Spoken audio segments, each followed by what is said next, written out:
Good evening, ladies and gentlemen. Thank you all for attending. As AI had mentioned, my name is Melanie Alcas and I will be your Master of Ceremony tonight. Before we begin today's program, I would like to acknowledge that today, the 1st of July, is a day of special significance for Assyrians around the world as we mark Assyria Day.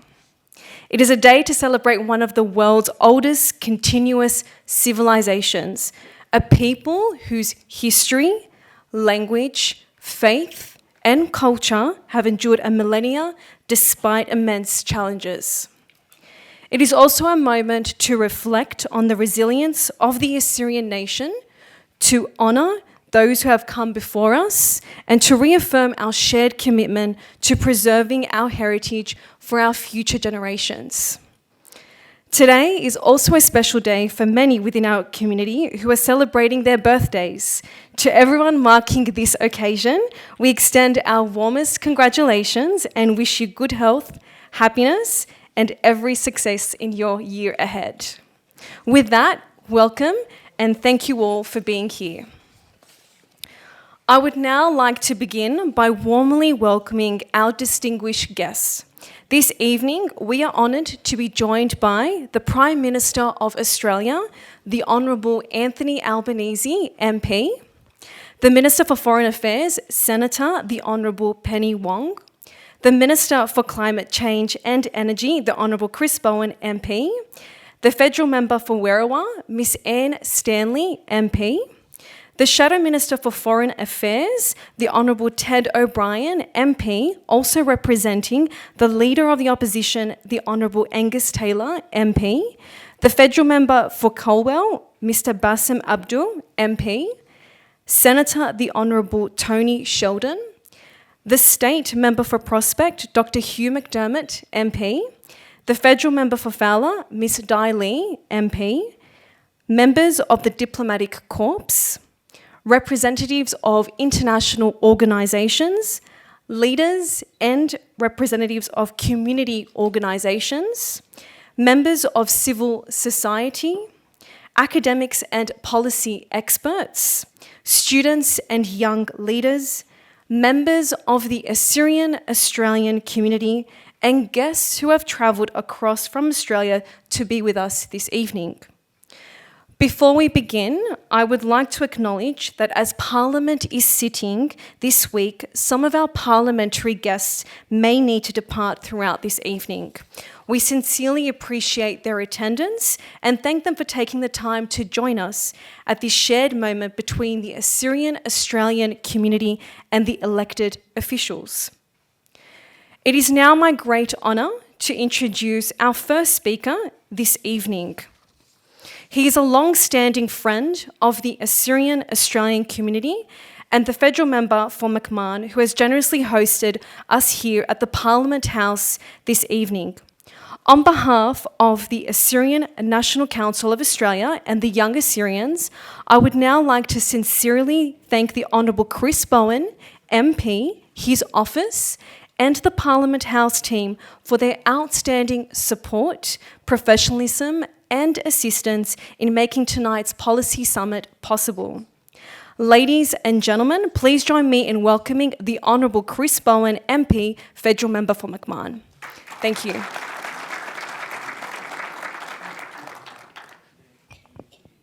Shalom Alokum.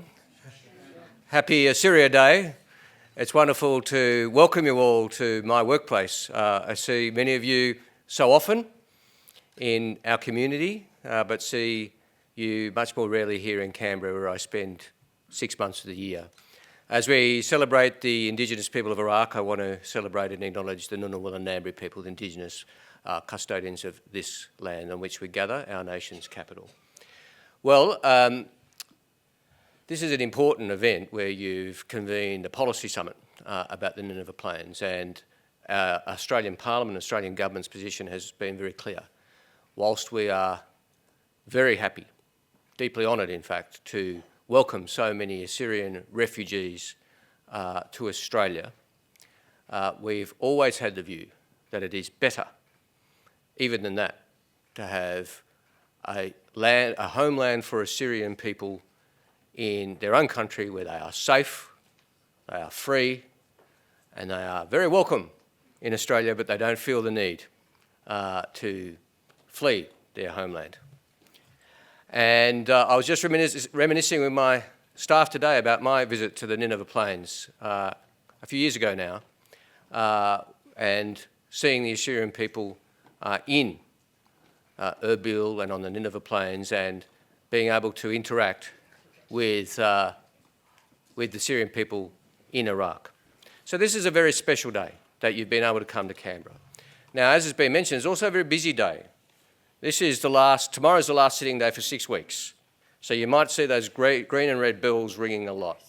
And that means the government's got a very busy agenda getting legislation through, and we've already had Bassem Abdu have to come and then leave to go and vote, and you might see a bit of that tonight. It's also a particularly busy night because tonight is also, this is the most important function in Parliament House today, this event, but there's another event in a couple of hours, which is the Parliamentary Ball, where the Prime Minister has to be funny in about 2 hours' time. So we are very lucky to have his presence tonight. This is the third event, a Syrian-Australian event, the Prime Minister has attended this year. He was at Assyrian New Year. He was at the opening of the St Joseph's Community Hall in Leppington just 2 weeks ago, and now he's here tonight. And on each occasion he said to me, yes, of course I'll be there. And I put to you, ladies and gentlemen, we've never had a Prime Minister so engaged in Assyrian issues. We've never had a Prime Minister who understands the issues of the Australian Assyrian community like our Prime Minister. He understands them because he spends time with you. He listens to you. I put to you too, can you imagine the Prime Minister of Great Britain or the Chancellor of Germany or the President of France or the President of the United States, any of them going to 3 Assyrian events in 1 year? They might go to one every 10 years if we're lucky. But here we have our Prime Minister who's so committed to the Assyrian Australian community that here on the busiest, probably the busiest day of the year, he has carved out a bit of time to be with us tonight. So, ladies and gentlemen, without further ado, your Prime Minister and our Prime Minister, our friend Anthony Albanese.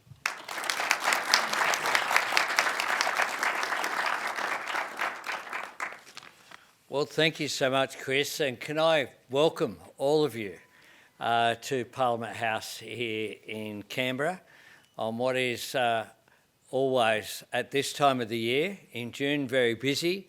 There's another thing it is as well. It's always cold and wet, but enjoy your time here in the foundation stone, really, of our democracy here in Australia. And it's a democracy that has been strengthened by your presence here in Australia. And I welcome you, and I want to say that it is my third event in a short period of time. But that says something about your engagement as well as a community. One of the things that I saw there at St Joseph's Hall opening just a couple of weeks ago was not just the hundreds of people inside what is a magnificent community hall that my government was proud to support, but the many hundreds outside as well. And the fact that the youngest Assyrians who were there were respectful of culture. They were in traditional dress, they were engaged, and you had food, music, culture, dancing. That is why a debate in Australia about what sort of culture we are, multiculturalism is just who we are. It's as simple as that. And that is about respecting each other for who we are, being loyal to this country of Australia, but also not giving up, but indeed celebrating and respecting and handing down to future generations the culture of your origin or of your parents' origin. It is something that is precious. And at a time where there is so much conflict in the world, I firmly believe that we can be a microcosm for the world that can show that people of different faiths and different backgrounds are enriched by our diversity, are enriched by the harmony which overwhelmingly characterises the Australian experience.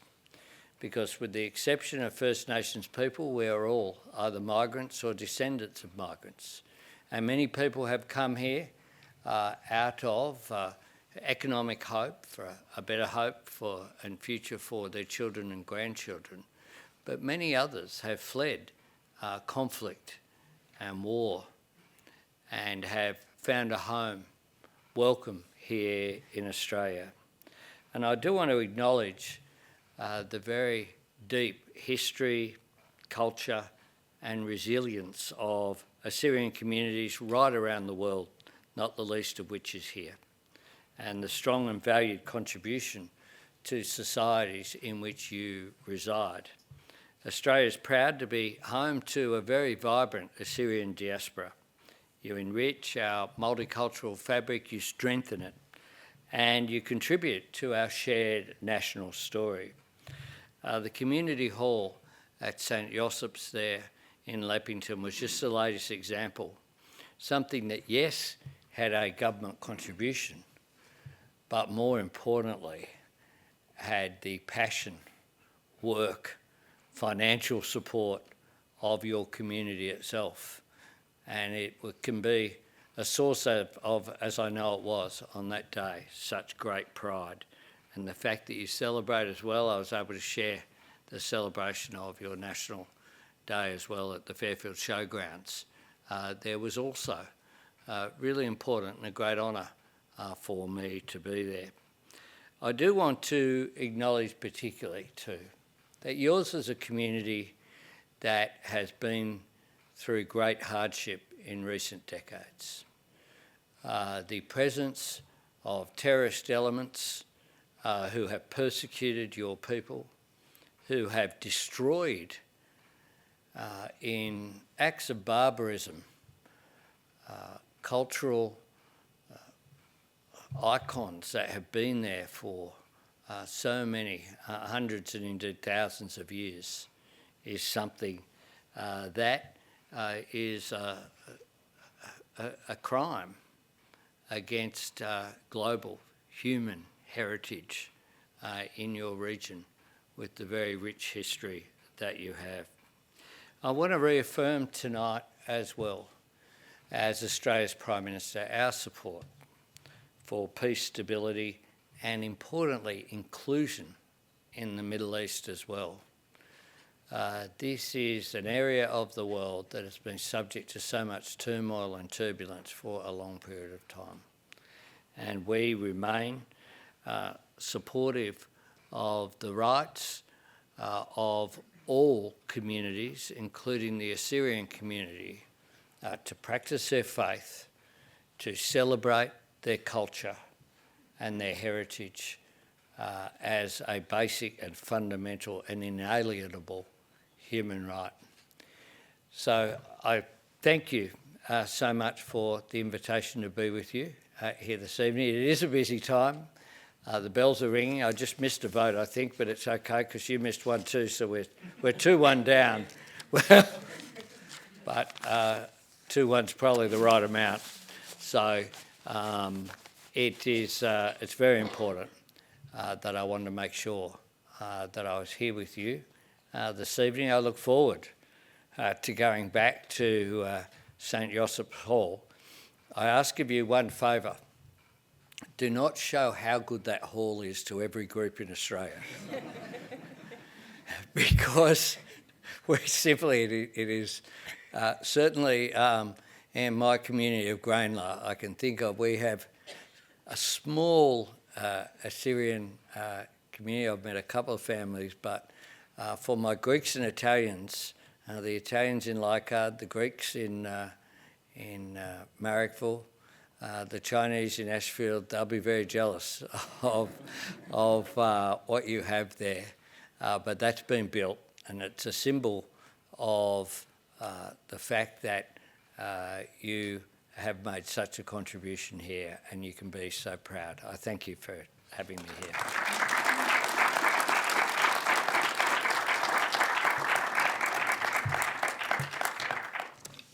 Prime Minister, thank you once again for taking the time out of your busy schedule to come to our summit. We appreciate it.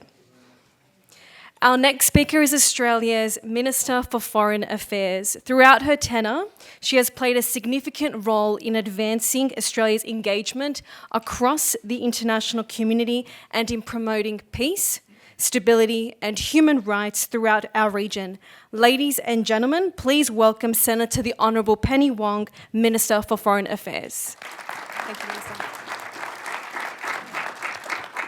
Look, thanks very much, and thank you for the opportunity to join you today and acknowledge the PM as he's left, and my parliamentary colleagues. First, your host, Minister Bone, who's such an advocate for your community over so many years, and also Ted and others who are here. Thank you for being here, and I appreciate the opportunity to speak with you briefly. I think we are going to get a few bells ringing, so I'm going to try and just make a few comments to you, but most importantly, if I can, to wish you well for the discussions that you are having, and also for the policy summit that this is part of. I start with an acknowledgement of the deep history and culture of the Assyrian people, and an acknowledgement of your resilience that both Chris and the Prime Minister spoke about. And I want to say that you make a strong and valued contribution to Australia, to our community, and we are very proud that we are home to a vibrant Assyrian diaspora. As someone who is one of the 1 in 2 Australians who was either born overseas or has a parent born overseas, I want to say that you enrich our multicultural fabric, you strengthen our community, and you contribute to our shared national story. I want to acknowledge also the profound hardship that is faced by Assyrian communities and has been faced by Assyrian communities in the Middle East. Assyrians have endured decades of conflict, decades of instability in Syria and in Iraq. Your communities endured the horrors of ISIS, the anguish of loved ones kidnapped, killed, the terror that tore families apart, sacred sites destroyed, homes taken, people driven from their ancestral lands. Priceless artefacts and statues that have stood for millennia were shattered, but perhaps most importantly, human rights, dignity and security violated. So that is the history with which these discussions, that provides the backdrop and the motivation in the discussions, many of the discussions that you have. And I know that the wounds of conflict and displacement, they ripple through families and through generations.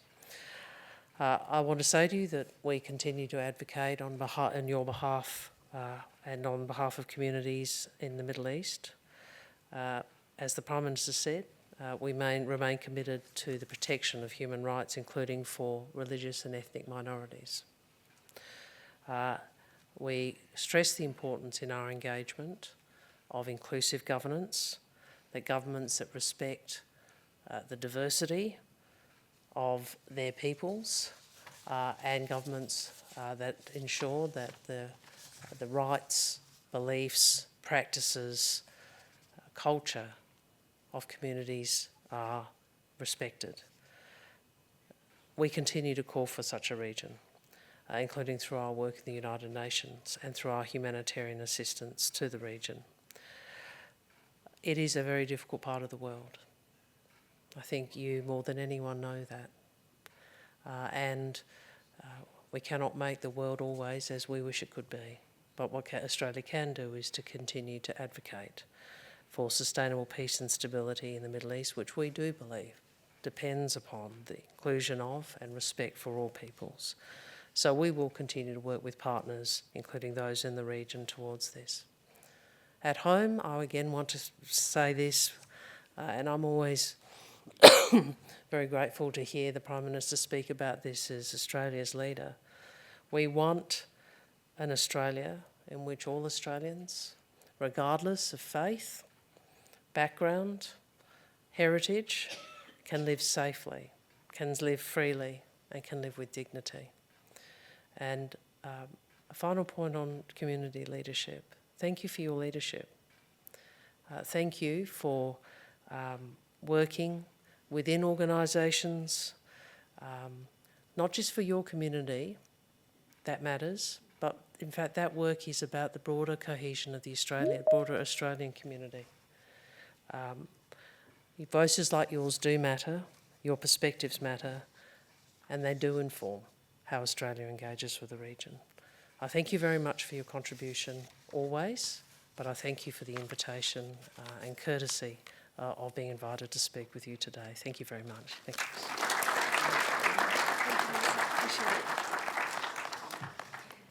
Thank you, Minister Wong, for your address this evening. Our next speaker joins us this evening as Australia's Shadow Minister for Foreign Affairs.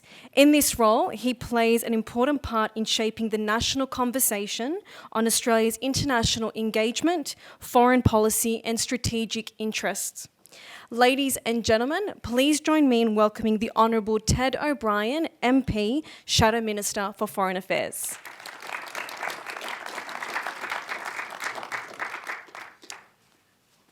Melanie, thank you very much for doing such a wonderful job tonight. And can I say to everybody, happy Assyria Day. It really is wonderful to be here today, and I'm very grateful for the invitation. And for those who are the real leaders of the Assyrian Australian community, can I thank you very much for spending today here. But also, I wish you all the best for the important summit that you have, the discussions you have ahead of you. I want to acknowledge the Prime Minister, the Foreign Minister, as well as Chris Bowen, who's hosting today. And I want to praise their words, especially when they speak about the importance of this community to Australia. We often talk here in this Parliament and outside of the Parliament about that which unites all of us in Australia, regardless of people's background, regardless of their ethnicity, from where they come, their religion, and that is a common set of values. And if there's one value that reigns supreme in a multicultural Australia, it's the value of freedom. No people should be forced to abandon the freedom of their language, their faith, and their culture, especially on the grounds of being a minority. And yet the Assyrian people have been pressured, indeed persecuted, for generations. Most recently, of course, I reflect on the conflict in Iraq, the brutality of ISIS, and I think of how hurt the Assyrian people have been. The fact that you have such support right across the Australian Parliament, I think, is a reflection of how deeply the Australian people feel towards the Assyrian people. As somebody from the coalition, I'm very proud of our record when we were in government, especially the decision of the then coalition government to allocate an additional 12,000 humanitarian places for people who had been displaced through conflict in Iraq and Syria and elsewhere, including, of course, the Assyrian people. But I'm prouder still that so many decided to join the Australian family, and we Australians are richer for it. And I thank you for the contribution that you make to our own country. Lastly, can I just again wish you all the luck and all the wisdom, more than anything, that will be needed in your discussions ahead. This is a very important summit as you try to path a way to ensure that you can have an autonomous province and that your own Indigenous rights are truly recognised. Thank you so much for including the Liberal National Coalition in tonight's event. Thank you. Thank you very much, Mr. O'Brien. We really appreciate you staying back and giving your address. It is now my pleasure to invite the President of the Assyrian National Council of Australia. Ladies and gentlemen, please welcome Mr. Hermes Shaheen.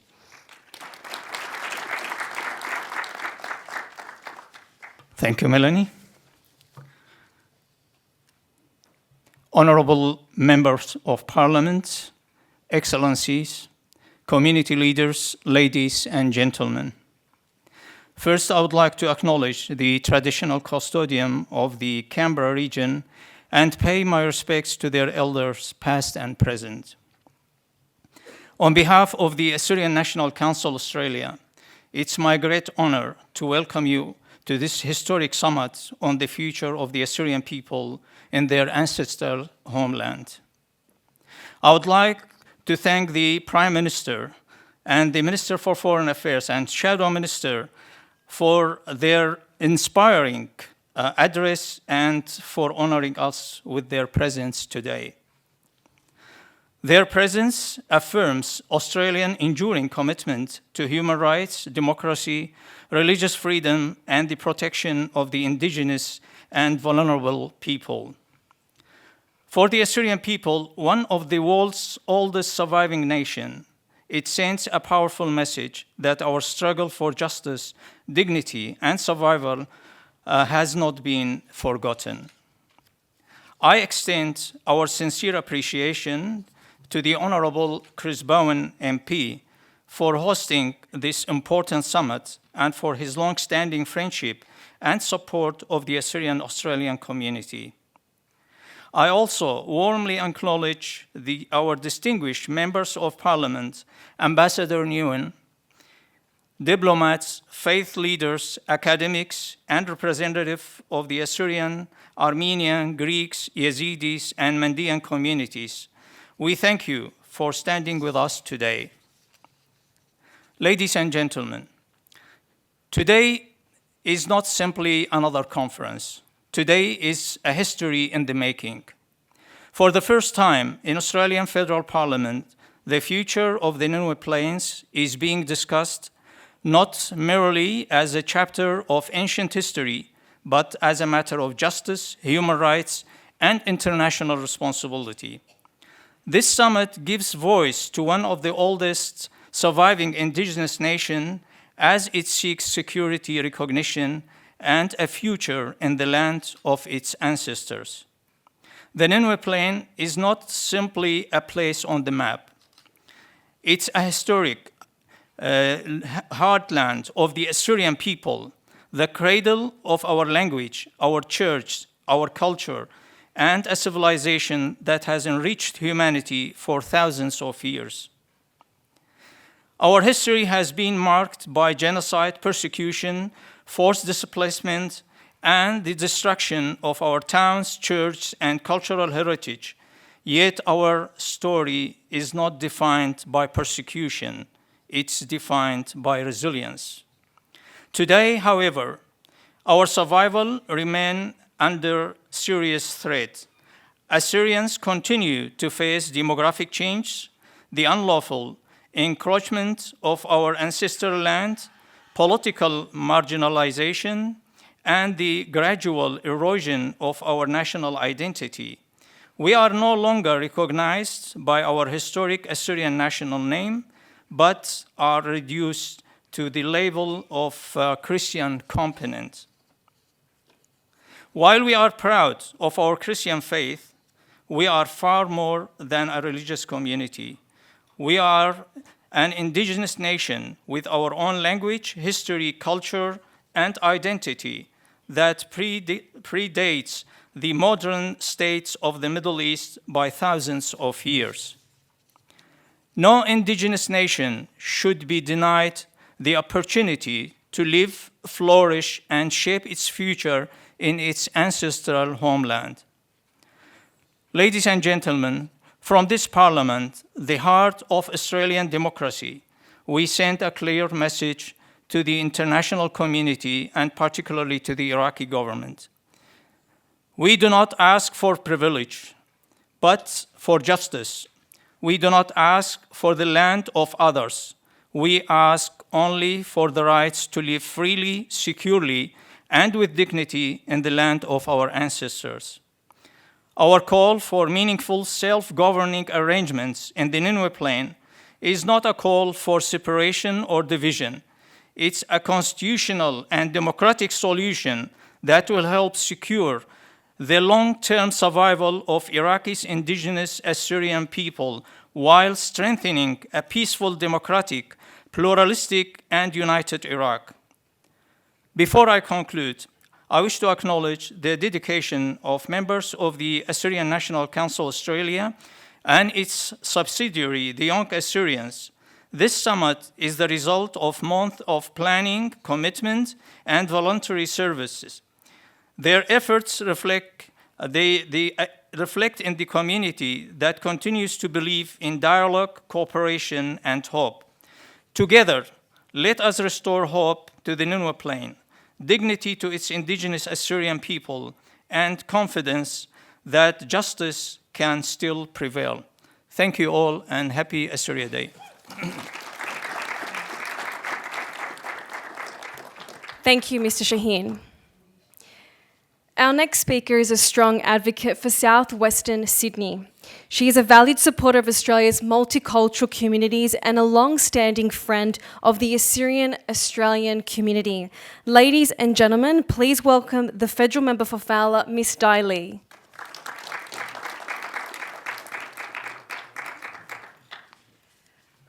Thank you so much, and it's an honour to join you here tonight. I'm so sorry that I think we've been hearing the bell ringing all afternoon since you've been here, and I ran here before, but then the bell rang, so I had to run off again. There's a division on a very major legislation, which is the NDIS legislation, which just got passed, and that is the cuts to NDIS. So for the crossbench, there's a group of independent crossbench such as myself. We oppose, the huge changes that would impact our multicultural communities a lot. So talking about multicultural communities who are the vulnerable in our community who needs support, and I have been approached by so many families, multicultural families in Fowler and across southwestern Sydney, who are opposed to the major changes because a lot of that will be moving to the Thriving Kids program. If those of you who are in the audience who are aware of the changes and the ramifications of that, so sorry, I'm just out of breath because we've been running back and forth, but thank you to the Young Assyrian and to the Assyrian National Council and to Hermes Shaheen, to Ramson, to Dennis, and to many distinguished guests here in today's audience. And I know that the conference is a very important day for your community to focus on the Nineveh Plains in the northern Iraq. I know that that's the ancestral homeland for many of our Assyrian community here. So it's for me, it's a welcome opportunity for me to understand. And my birthday is on the 1st of April, which is the Assyrian New Year Day. So I feel like I'm kind of an adopted daughter of the Assyrian Australian community. And so I do everything in my capacity to really engage and connect to understand, the Assyrian Australian culture a lot. And so I just want to, there's so many great Assyrian Australian businessmen, businesswomen, young leaders in our community that we should celebrate and we should really acknowledge. And I see many of them here, and of course I don't need to mention Dennis, Ramson, and many more that I know, in the last, over the decade that I have worked in this space. And it's great that you've utilised the theaterette here at the house, which I say is the house of the people, and people from all walks of life and from different backgrounds should be able to access this facility and use that and to connect with. This is the hub of democracy. So I really want to acknowledge, of course, that the efforts. I know that through this conference, not only are your community trying to increase our understanding, especially parliamentarians, about what are you fighting for, and for those of you who followed what I do in Parliament, how you have escaped, the ISIS, terror in Iraq. I have fought for that. I've called the government to account on many times in terms of their failure to, explain how some of those who are the ISIS brides have come back here, and I have also, made sure that the community have had that opportunity to discuss with the government, with the relevant ministers about the fear, the actual fear that you all have in the last term, and this term as well. But look, I just want to thank the organisers. Thank you so much for having me here to say a few words, and know that for those of you who live in the Fowler electorate, that I'm there if you need any to reach out on any issues. Please know that you can reach out to me. But thank you for giving me this short opportunity to welcome you to the House and to the Theatre, and have a wonderful conference. Thank you. Basim Maraba.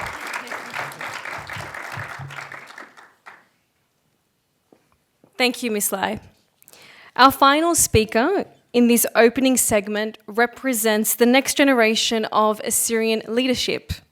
As Vice President of the Young Assyrians, he has been actively involved in youth advocacy, community engagement, and empowering young Assyrians to play a greater role in shaping the future of our people.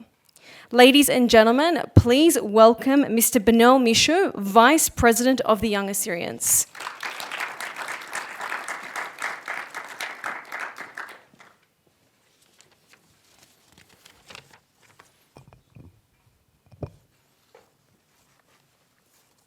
Good evening, ladies and gentlemen.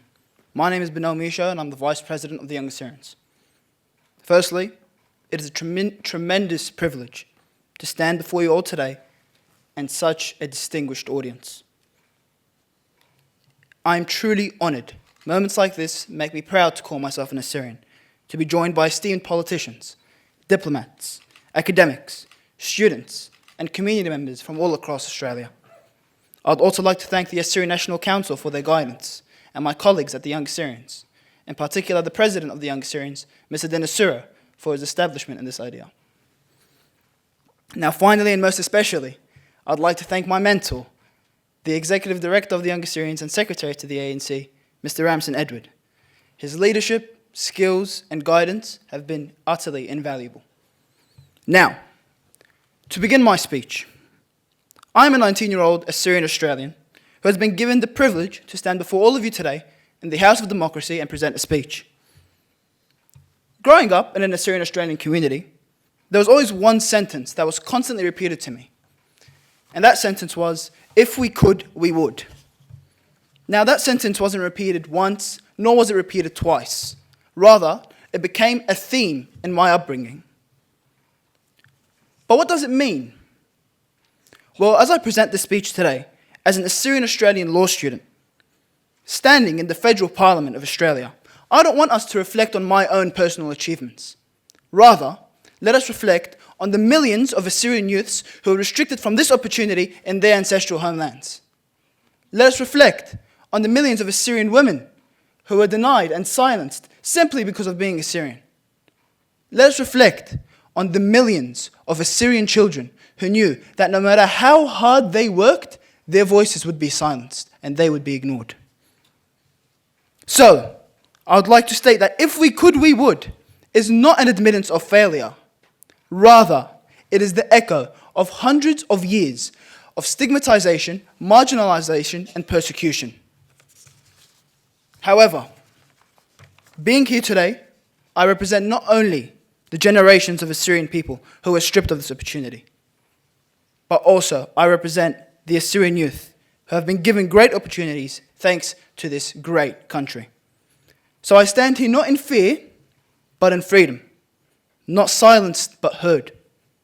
But I ask you all not to simply remember, but to recognize. For the Assyrian Australian community, symbolic recognition is more than a gesture. It is a commitment of change, that our sacrifices will not be forgotten, that our history will not be overlooked, and that the burden of fighting will no longer fall upon the next generation. Indeed, to be a young Assyrian Australian is to carry two stories at once. It's to inherit the resilience of a people who have so profoundly contributed to history. But also, it allows us to embrace the opportunities and freedoms of the country that we proudly call home. Australia has given our generation and my generation the chance to lead, contribute without fear. And we're so deeply grateful for that. That privilege inspires us every single day to ensure that our Assyrian heritage will not be forgotten. The Assyrian youth, and I speak on behalf of all Assyrian youth, want future generations of Assyrian Australians to grow up with pride, not having to explain why their history matters, but knowing it is recognized as a part of rich modern Australia. So today I leave you all with a final message. I urge you all to remember how this great country that we call home has always stood on its determination for justice. How Lieutenant General Stanley Savage, who fought so bravely alongside the Anzacs, stood by the Assyrians, and through his utter affirmation of great Australian values, saved the lives of tens and thousands of innocent Assyrians. Therefore, I conclude by saying, let us remember the past, but use it to make action for a better future. Thank you all.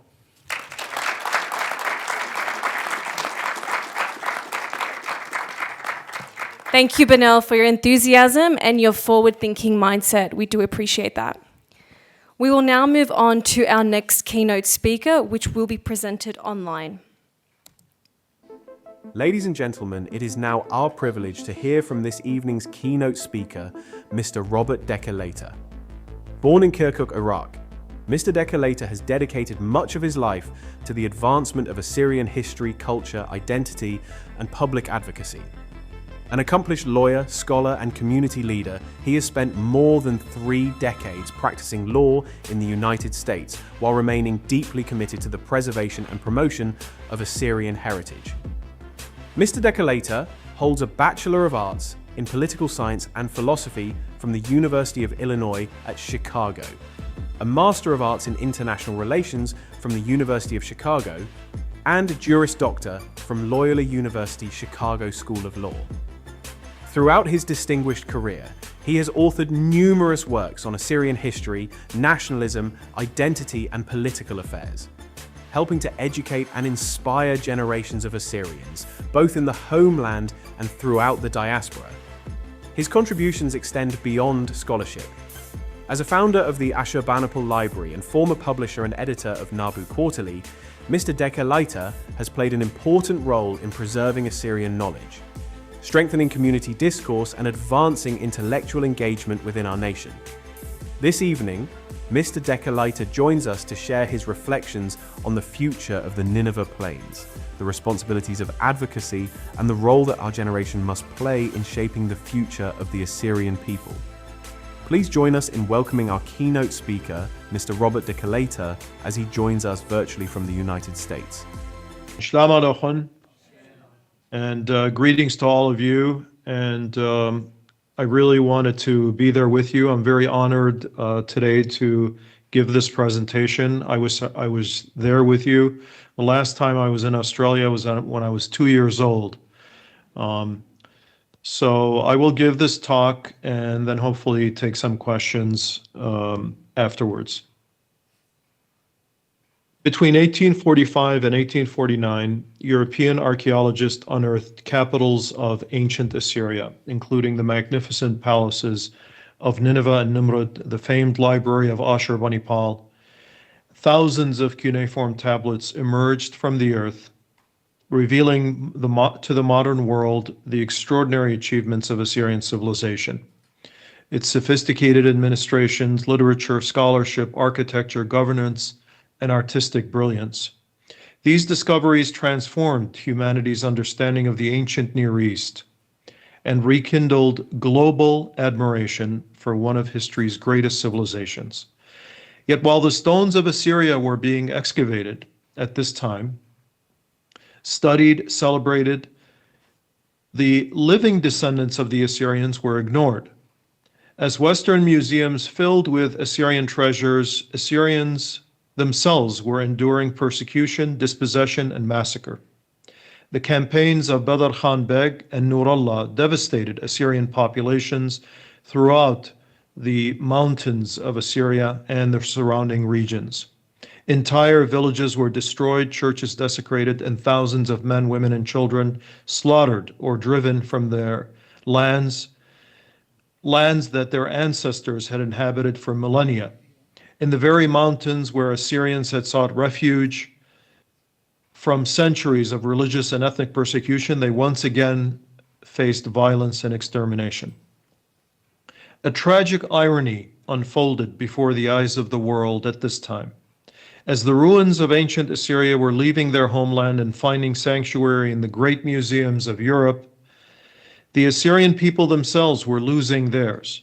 The monuments of Assyria were preserved and celebrated, while its descendants were uprooted and scattered.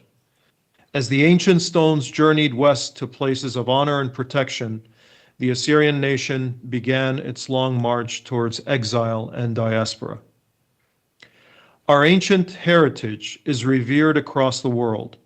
The story of Assyria, carved in stone and inscribed on clay, is displayed in the great museums and cultural institutions of all of humanity, from London and Chicago to New York, Moscow, Paris, and Ankara and Baghdad. Today, at least 200 museums worldwide house ancient Assyrian artifacts, and when university museums, regional collections, and smaller institutions are included, that number exceeds 250. The material legacy of Assyria is astonishing in both its scale and its reach. Majestic reliefs from Nineveh, Nimrud, Dur, Sharukin, and Ashur, towering Lamassu sculptures, cuneiform tablets, the earliest literature of mankind, cylinder seals, ivories, gold, fragments, all stand as enduring testaments to the genius of Assyrian civilization. Few ancient cultures are represented so broadly throughout the world's museums. Alongside the civilizations of ancient Egypt, Greece, Rome, Assyria occupies a place among the most celebrated and extensively exhibited civilizations in human history. The value of this heritage is not merely academic or symbolic. It is also recognized in tangible terms. In recent years, a winged genie, Apkallu, relief sold at Christie's in New York for nearly $31 million, underscoring the extraordinary importance attached to Assyrian antiquities. Yet even such staggering sums cannot measure their true worth. The treasures of Assyria preserved in museums around the world and those that remain in our ancestral homeland are beyond price. One museum, which I shall not name because I was asked to keep it confidential, estimated their worth to be over $30 billion through actuaries, just to get an idea. So these are not simply artifacts of a vanished age. They are surviving witnesses to a civilization whose influence helped shape the course of human history. Our Christian heritage, to add to this ancient heritage, is widely revered and intellectually respected across the world. Syriac, our ancient liturgical language, continues to be taught in academic institutions globally, and Syriac Christianity occupies an essential chapter in Assyrian history and in the broader history of Christianity itself. Manuscripts, liturgical vessels, and theological works are part of a continuous living tradition preserved, carried, and sustained by Assyrian communities who remain the direct heirs of this heritage. It is a remarkable and profound legacy. Across the world, scholars and faithful alike continue to study and admire figures such as Mar Abram Rabba, or Mar Abram the Great, Mar Jacob of Siruj, Mar Nerse, known as Harp of the Spirit, Isaac of Nineveh, and many others. These theologians, poets, philosophers, and historians shaped not only the intellectual foundations of Christianity, but also made enduring contributions to the wider history of human thought and religious expression. Indeed, the world venerates these treasures, many preserved in museums, libraries, and academic institutions. Many studied with care, and many safeguarded as part of humanity's shared heritage. From the legacy of the Ashurbanipal Library to the intellectual flourishing of the School of Nisibis, the world's first university. The Assyrian tradition reflects a deep and sustained commitment to literature, science, theology, and learning. Thousands of scholars around the world continue to engage with and build upon these achievements. Just a little while ago, an Assyriological conference was supposed to take place in Baghdad, where thousands of people would descend and study ancient Assyrian and Mesopotamian history. This did not take place because of the war. And yet there is, despite this interest, there's a profound sorrow at the heart of this recognition, this strong interest on the part of the world. While the heritage of the Assyrians is celebrated, studied, admired, the living descendants of this civilization remain too politically marginalized, displaced, and without secure recognition of their collective identity and rights. The legacy is universally honored, but the people who carry it forward are too frequently left without equal standing in the present. Today, we in the diaspora, in America, in Russia, in Europe, and you there in Australia, outnumber those who are left in Assyria, in our homeland. We do not want this diaspora to continue to rely on our dwindling numbers in the homeland. We do not want our people out of our homeland. As much as the world has appreciated our culture, it has ignored our plight and stood by and watched at times quick and at times slow genocide and displacement of our people. So what should the world do? What should we do? Within the framework of the Nineveh Plain, which is the topic of discussion today, I will focus on one central issue, a practical issue, Article 125 of the Iraqi Constitution, as both a legal foundation and a point of departure, as well as a moral position. The 2005 Iraqi Constitution, particularly Article 125, established a constitutional guarantee for the administrative, political, cultural, and educational rights of Iraq's minority communities, including Assyrians, Chaldeans, Syriac people, all of whom are one people, of course. And specifically, at the time it was written, in the Nineveh Plain. This region remains one of their most historic and enduring demographic centers, even after the catastrophic displacement and destruction wrought by ISIS in 2014. Yet despite the clarity of the constitutional text in the Iraqi Constitution, the continued failure to implement Article 125 has left Iraq's indigenous Christian population, Assyrian population, exposed to persistent marginalization and political uncertainty. Among the constitutional provisions intended to safeguard minority rights, Article 125 stands as the most consequential, the most important for the Assyrian people. It provides a direct legal basis for securing political self-determination, meaningful self-determination, and the protection of cultural identity within Iraq's constitutional order. However, while these rights exist firmly on paper, they have not been translated into binding legislation or enforceable mechanisms. As a result, the promise that is Article 125 remains largely unrealized. This gap between constitutional intent and political reality cannot be understood without reference to history. For decades, Assyrians have endured cycles of persecution, displacement, and systematic marginalization, economic and political and social, even in the presence of formal legal guarantees. Article 125 was designed in part to correct the legacy of such injustices, including the forced Arabization policies of the Ba'ath era, for example, during which land confiscations, demographic manipulation, and cultural suppression were used to weaken the indigenous Assyrian identity. Yet despite this constitutional recognition in the current constitution. The Iraqi Council of Representatives has not enacted the necessary implementing legislation, rendering the provision effectively dormant in practice. It's also important to recognize the broader historical context in which this issue sits. Western governments bear a unique historical and moral responsibility toward the Assyrian people of Iraq. The modern political order imposed on Mesopotamia after the First World War fundamentally altered the status of the Assyrians in their ancestral homeland. Subsequent international failures to provide meaningful protection left them vulnerable to repeated waves of violence, forced displacement, and demographic erosion. From Semele massacre in 1933 to decades of instability and mass emigration, which disproportionately struck the Assyrians, and most recently to the genocide campaign carried out by ISIS. Across these generations, the Assyrian people have borne a disproportionate burden of regional conflict and global neglect.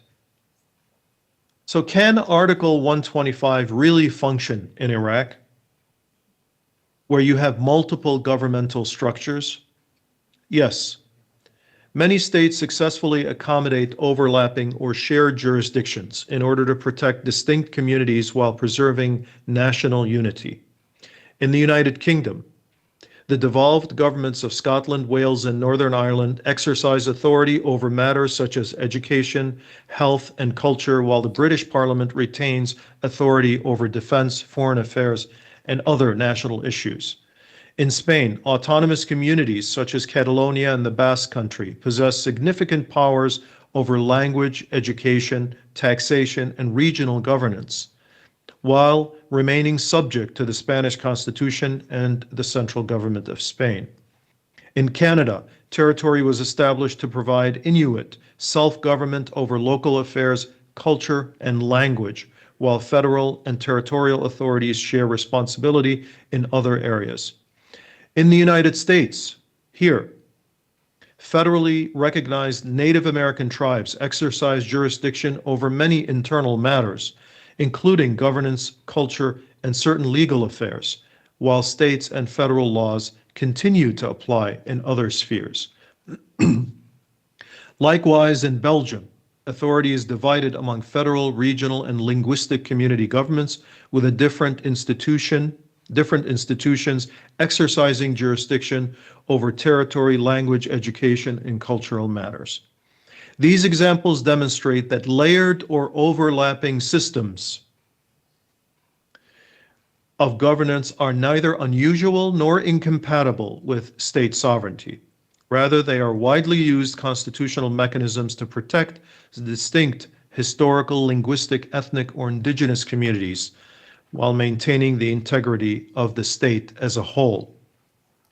We've talked about the past, but let's now imagine the future under Article 125.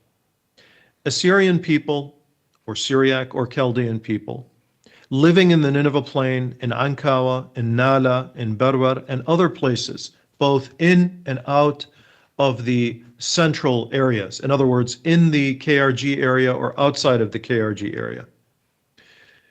Working together and focused on education, health, culture, and the like, even though they're not contiguous territories, because times have changed the demographics of the Assyrian people. Working for their betterment as a community, their betterment as a region, their country, and existing peacefully in recognition of other authorities. Children studying from one language book in Nala and Ankawa and Nineveh, visiting their cultural relics, sharing their common history, and looking forward to a prosperous future. For these reasons, the governments of the United States, the United Kingdom, Australia, European states, and their allies should take an active and sustained role in urging both the federal government of Iraq and the Kurdistan regional government to fully implement Article 125 of the Iraqi Constitution. This should include concrete support for the legal, administrative, fiscal, and security frameworks necessary to transform constitutional guarantees into a lived or concrete reality, ensuring genuine administrative participation, cultural preservation, political representation, and educational autonomy for Iraq's Assyrian Chaldean Syriac community. The protection and revitalization of this community is not merely a question of minority rights. It is a matter of historical continuity and unfinished responsibility. The imperative to correct a long record of displacement and neglect, and to ensure that one of the oldest surviving civilizations is able not only to endure, but to govern its own affairs, preserve its heritage, flourish in its ancestral homeland, and be in contact with communities in the diaspora, such as yourselves there in Australia and us here in the United States. Honorable Prime Minister, if you're there, and all the honorable ministers and members of the Australian government, Australia has long stood for fairness, pluralism, and the protection of vulnerable communities. We urge Australia to continue to deepen its support for the rights of the Assyrians and other indigenous minorities in Iraq, including the full implementation of constitutional protections that secure their future in their ancestral homeland, which include most prominently Article 125. To the young Assyrians who organized this event, I offer you my deepest gratitude and admiration. You are living proof that a people endure not because of the monuments they leave behind, which we discussed, but because each generation chooses to carry their story forward.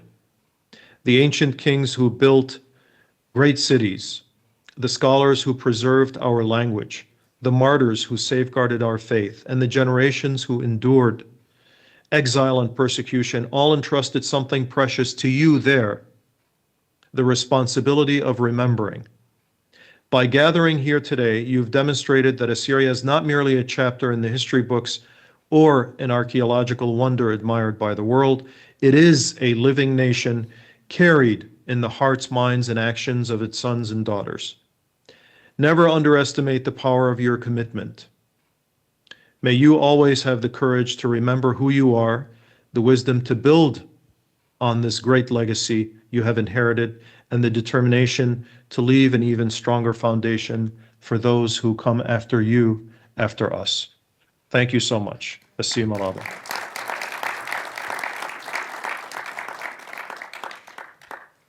Thank you, Robert, for your insightful keynote address and for joining us virtually from the United States. We sincerely appreciate you sharing your expertise and perspectives with us this evening. Now, ladies and gentlemen, we will move into a brief Q&A session. Thank you so much. Just want to ask, so why are we not using Article 119 instead of 125? Because it's more clear and it's guaranteed beyond reasonable doubt to generate like new state. And even that we have freedom if we generate new state, with two another states we can generate a territory. So to be honest, like 125, it's vague, and plus guarantee, let's say, legislate a law. Why it's not mentioned in Constitution? Why we're not using 119? Plus, I want to criticize, like introduction of Iraqi Constitution, we mentioned others. How come we are indigenous, not others? And so 125, to be honest, it's not beyond reasonable doubt guarantee our rights instead of 119 guarantee. So why we not convincing the government, like the parliament, 2/3 of them, they gonna say Nineveh state instead of Nineveh plain. Plus, in future, when we have Nineveh, we can, with another two states, generate a territory, like Kurdistan region. It's there in Constitution. That's my question. Robert, did you hear that? Yes, I heard the entire question. All right, so, I've been involved with this issue from 2003. And one of the difficulties that we have among our people is that we're constantly shifting what it is that we ask as a form of relief. So as an attorney, we go to court and ask the judge for a certain form of relief for our clients. We've prepared, we have done our homework, we have done our briefs, we have submitted material, we have submitted exhibits in support of a particular form of relief. And in this case, I would say we have been working towards Article 125 for the past 20 years. And every once in a while, someone will suggest, well, why don't we ask for a region? Why don't we ask for a state? I want to point out, and I appreciate the question, but I want to point out something very important. Nothing is guaranteed in Iraq. Nothing is guaranteed anywhere. Recently, the United States had a long debate in the Supreme Court of the United States over birthright law. Some people will come out and say the court is wrong. Some people will come out and say it is correct. But I want to assure you that Article 125 is not contrary to anything else that you would like to do, sir. I'm not sure who you are or what exactly your viewpoint is, but I would love to debate this more. But I want to tell you that many of these attempts to obtain recognition and support and fiscal assistance from the Iraqi government, administrative autonomy, educational support, they're not inconsistent. They are not inconsistent, nor are they incompatible with other efforts to ask for something else. So Article 125 by itself is a very difficult challenge for us. The idea of a state or a region is doubly more difficult. But let's start with Article 125 is my suggestion, and ask politicians all around the world to press this with Iraqi politicians, including within the KRG. And this would be a very good start towards anything else that we want to achieve. Hello, everyone. Good evening. Thank you, Mr. Robert, for your presentation. In your point of view, or in your opinion, what are the necessary actions or steps that should be taken to turn the Article 125 into reality for the Assyrian people rather than be just a constitutional promise? Thank you. Yeah, thank you so much. That's a great question. We have been working with the officials in Iraq. We had been working here in the United States. We had visited Iraq in support of Article 125. We've talked to a lot of our people on the ground. So to answer your question, if there was a worldwide effort on the part of many of our organizations to come together and to push this article on our friends, on politicians in Australia, for example, on politicians in the United States, politicians in perhaps even Russia or other European countries, it would go a long way to move the Iraqi government towards Article 125. You would be surprised how little opposition there is in Iraq. I would say there is bureaucratic inertia, but no opposition to the implementation of Article 125.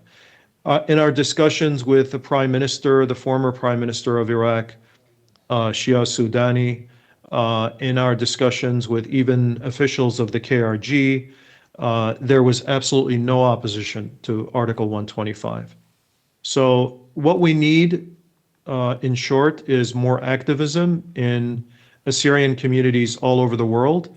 And we also need the support of our friends in other, say, Middle Eastern Christian communities and other supporters of our community worldwide.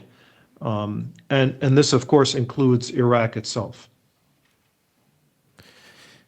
Emmanuel Yusuf from Zilgo Media, and my question is, and of course, thank you for your time and participating with us. What particular role can the United States and Israel play in supporting an autonomous administrative region for Assyrians and Nineveh Plains while helping guarantee the long-term security and protection of the indigenous Assyrian people? The United States can play a tremendous role. Specifically people who are very good at negotiating and convincing, such as the current envoy to Iraq, Mr. Tom Barak. I think he could do a tremendous job inside of Iraq, both in the KRG and also in with the central government of Iraq. So if there are people convinced in the United States, and what's required also, I should add, is that our community come together throughout the United States. We have a very powerful community in the United States. It needs more coordination between, for example, Illinois, Michigan, Arizona, and California, as well as some of the eastern states. And if we have coordination in the United States government with people like Tom Barak act, I think it'll go a long way towards what it is that we want to achieve, which is administrative autonomy within the current structure of Iraq. I do apologize, Azista, but we do need to conclude because we are time constrained, okay? Thank you. Robert, thank you so much for tonight. We really do appreciate it. Is there any last words that you want to say to our audience before you go? No, I really want to thank all of you, all of the organizations, all of the organizers, you there behind the scenes and working the microphones and working with politicians. I want to thank you for what you're doing. This is very, very important, and I wish you would keep it up, and good luck to you, and may God bless you, all of you there. God bless you too. Thank you very much. As we move into the next segment of tonight's program, we will now hear from a distinguished panel of experts, community leaders, advocates and policymakers who each bring unique perspectives on the future of the Nineveh Plains and the broader challenges and opportunities facing the Assyrian people. To facilitate this important discussion, please join me in welcoming our panel moderator, Ms. Roselle Mary Hamu, to the stage. I am honoured to introduce our panellists.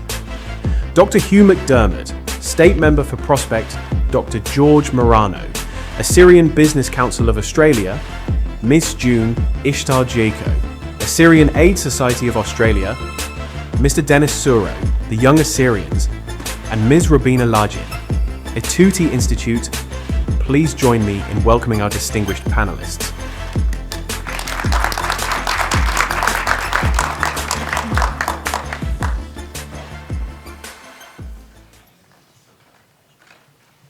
Welcome all.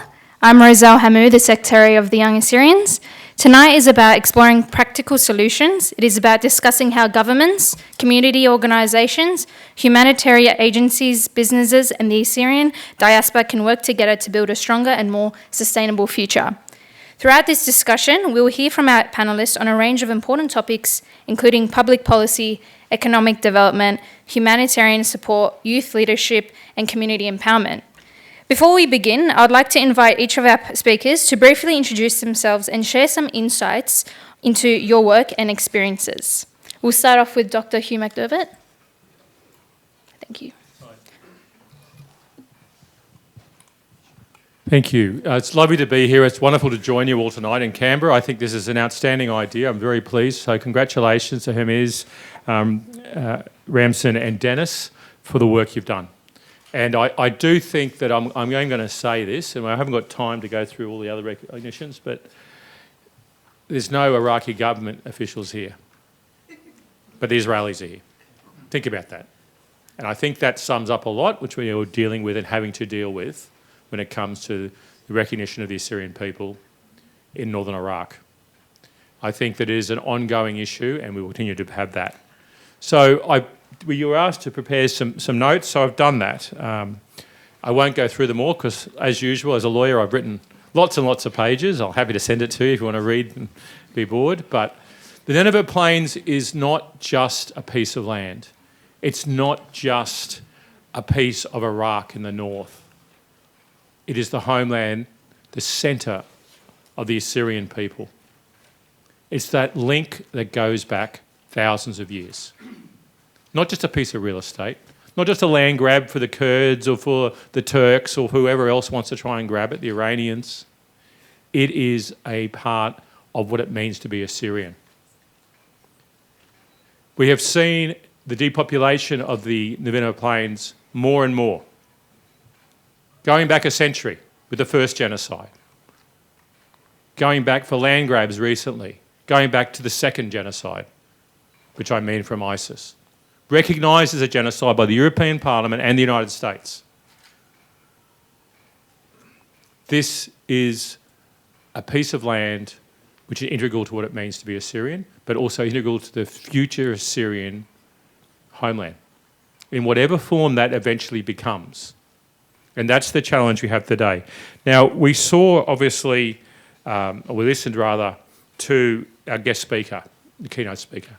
And he talked about Article 125, which he stole a whole heap of my notes when he said similar things I was going to say. Article 125 makes it very, very clear. It's very, very clear that the Assyrian people and other minorities, but particularly the Assyrian people, can have a governance structure in the Nineveh Plains, in a protectorate, that can be recognised under the Constitution by the Iraqi government and the Iraqi people, the Iraqi parliament. It came close, but unfortunately the rise of ISIS and other such problems stopped that. There is no reason why that can't move forward now. But of course there is a reason. There's lots of reasons. There's the political corruption that has led to those seats that were in the Iraqi parliament reserved for minorities, reserved for Christians, be used as a political tool by Shia and Sunni Islamist militias and political parties to gain control. These are the challenges we face to get that Indigenous homeland we need and want. The Indigenous people of Iraq have a right to that homeland. They have a right not only in Iraqi law and in the Constitution, but also internationally in the United Nations. As Australians, we very much understand and recognise what it means to be dispossessed because we know what's happened to our Indigenous communities. So when we look across and we see what's happened in Iraq, and not just Iraq, Iran, Syria, Turkey, areas taken from the Assyrian people.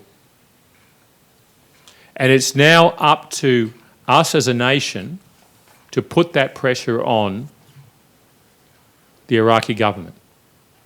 The fact that a Prime Minister and a Foreign Minister are in this room tonight says an awful lot. I was shocked when Albo walked past me. I did not expect that. I've known him since we were in our early 20s together in Young Labor, so I've known him a long time. I know him very well. And for him to be here tonight shows a commitment. But we must work with our allies, whether that be Israel, whether that be the United States or others in the European Union and the UK, to put that pressure on. Because we're dealing with a government in Iraq which is not I would call a democratic government, but is one which can be influenced by major powers. And I think that is very important to where we need to go. And I think that Article 125 and other supportive parts of the Constitution can make that happen. But one thing which I will say, it will never happen unless we can sort out the security arrangements in the Nineveh Plains and surrounding areas. Those towns and those cities which have increased in Christian and Assyrian numbers have been those where they've had protection units from the Nineveh Plain Protection Unit. Those who've had Shia militias or others have not increased. I would not like my family to go into a situation where there isn't security, where there isn't a future homeland that has employment, has infrastructure. And we need to think of those things as part of the bigger picture at the same time. Thank you. Thank you.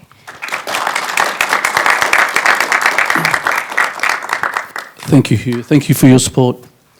For those who don't know, my name's George Morano. I have a background, my PhD is in international business and strategy. So I have a kind of a unique understanding of how international business works and how business kind of grows from the ground up. So, in today's discussion, for me, the central point is economic development and sustainability really cannot be separated, right? Even though our livelihoods, even though we've faced adversity, right?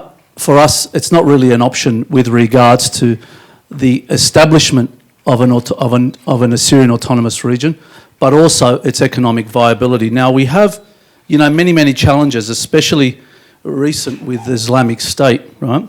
And the decimation that they've wreaked throughout the area, We also have to confront in our region, climate variability, right? We have issues around, rain-fed agricultural areas, which has become very unreliable at the moment, right? It puts pressure on groundwater, irrigation and local management, right? We also, in the area, have significant deficits, especially around infrastructure, around roads, power, storage, housing, and, in the 21st century, we have digital connectivity, right? And it's that kind of infrastructure that we need so that families can work and trade and study, and from a diasporic perspective, invest as well, right? Another thing that's also I'm very passionate about is, social and gender inequalities, right? And fixing those. Assyrian women, young people and other minorities as well who have joined us today, right? They must be treated not as marginal participants, right? But as central actors in our reconstruction. The very basis of sustained competitive advantage, right, is around making sure that our human capital has long-term resilience. Even though we face these challenges, they're not insurmountable, right? Our autonomous region needs to be centred around 5 practical realities. Those are employment, entrepreneurship, infrastructure, partnership and inclusion, right? And I'll break those down for you. When we talk about employment, we're talking about long-term sustainability, and it depends on predictable work for young people, for returnees, women, and families who have known nothing but, crisis for decades, okay? Agriculture, which is kind of the bedrock of the Nineveh Plains, must be not only subsistence farming, but it needs to be elevated, right? What we need is a sophisticated agro-processing, food storage, livestock development, local manufacturing and services that add value, right, inside the Nineveh Plains. The second is entrepreneurship, right? Micro, small and medium-sized enterprises must be at the backbone, right? Must be the backbone of local employment.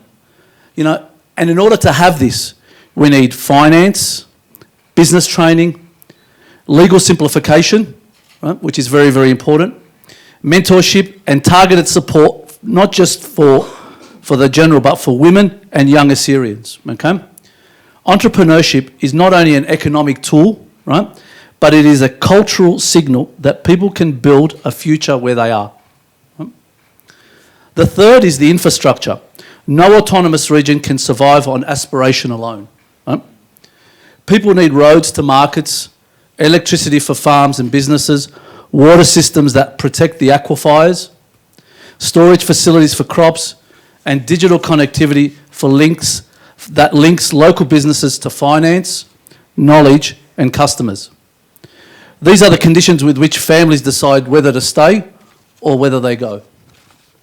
Fourth are partnerships. Now, the Nineveh Plains cannot rebuild through isolation. Here we need partnerships with universities, NGOs, technical agencies, development finance institutions, and also responsible investors. These partnerships should strengthen water management, agronomy, business skills, cooperative development, and also centred around industries such as tourism, health, education, as well as a sophisticated local governance, right? Our aim is to be capacity building, right, and not dependency. And I think this is a very, very important fact. Fifth is inclusion. Now, economic development must strengthen local and social cohesion. Cross-community cooperations, joint ventures, and market associations can bring Assyrians and others into shared endeavours. You know, I just want to make a note that this does not weaken our Assyrian character in the region. It actually strengthens our ability by reducing mistrust through practical collaboration. We also in the diaspora have an important role to play. Ours is actually pretty much central. You know, around the world we carry capital, expertise, knowledge, networks, and a deep emotional commitment to the homeland. You know, but sentiment is not going to help us, right? An autonomous region, as though we're suggesting, right, needs transparent mechanisms for diaspora investment, right? Whether that it's in project funding, co-investment platforms, as well as clear accountability. So, in that as well is that we also need clear pathways for skilled returnees. And I've spoken to many people who are willing to return so long as the climate kind of caters to them, right? You know, and not only that, we also need returnees with expertise in engineering, healthcare, education, business, and if we're going to be administrating a self-governing region, we also need a high degree of people with expertise in governance as well. Diaspora networks can help open export markets to products from the Nineveh Plains, cultural tourism, and importantly, especially in the 21st century, services such as IT and professional services. Okay? If we're governed, the diaspora can become one of the region's greatest assets. Yep. And to close, finally, sustainability. And it's not just an environmental slogan. It's the basis of the long-term survival. Groundwater must be managed carefully. Cultural and religious heritage must be protected alongside economic assets. Women and young people must have a real voice in areas such as farming, business and governance. Identity itself is a part of resilience. So the choice before us is clear. If we design an autonomous region around employment and entrepreneurship, infrastructure and inclusion, partnership and diaspora engagement, economic development will not be a technocratic project. It will be something that lasts in infinitum. And I just want to finalise and say, it will make the Nineveh Plains a place where families choose to stay, invest and thrive, where Assyrians and their neighbours are not merely surviving but flourishing, and where renewed violence becomes less likely because too many people have too much to lose. And with that, I just want to say thank you to the ANCA and thank you to the Young Assyrians and thank you all for coming. Thank you.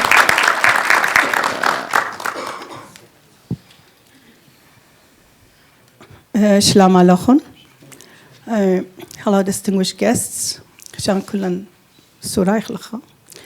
Bes pamzamar English. That's all right.